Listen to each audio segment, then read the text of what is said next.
इलाका पटना वाला का हो पर धमाका रमन जी राजनगर वाला का ही होगा।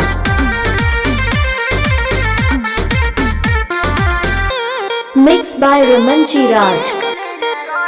मेरे बाबू मेरे सोना तुम इश्क में ना रोना, मैं लाख बड़े कब कर लो तुम ही मेरे होना।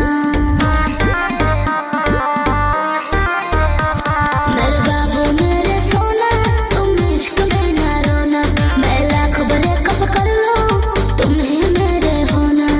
समझा करो मुँह बंद कर हमरो के कुछ कहे दे, कुछ कहे दे।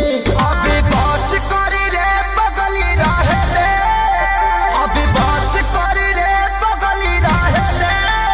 दर्द तेरे मारी वो पहिले सहे दे, अभी बात करी रे बगली रहे दे।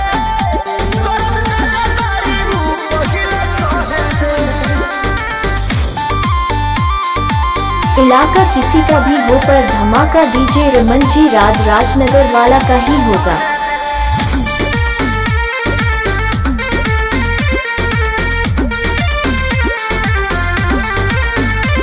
मैं उतना गलत नहीं हूँ तुम जितना समझते हो, आज बता दो क्लियर मुझे डीजे रमन जी राज धनकार टोल। ते मोहब्बत के लायक नइखी, कान खोल के सुन। धोखाधड़ी कइले बारी तोरा मिली नाही पून। दहतानी अपना लाइफ में तो दहे दे, जानू दहे दे।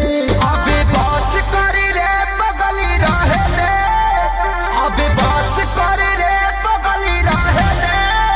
दर्द तेरे मारी वो पहिले सहे दे, अबे बस करी रे बगली रहे दे। दर्द तेरे मारी वो पहिले सहे दे।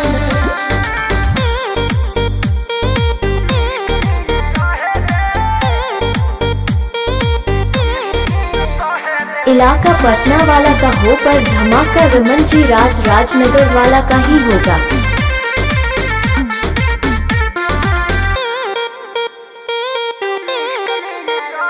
मैं कहीं रहूं पर जाना तुम पे मरती रहूंगी जी, 40% प्यार तुमसे करती रहूंगी जी।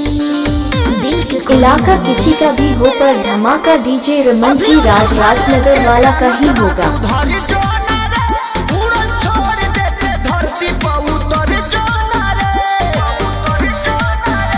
अब ही उम्र वाला हावे के तो लहे दे, जानू लहे दे। अबे बस करी रे बगली रहे दे, अबे बस करी रे बगली रहे दे। दर्द तेरे मारी वो पहिले सहे दे, अबे बस करी रे बगली रहे दे।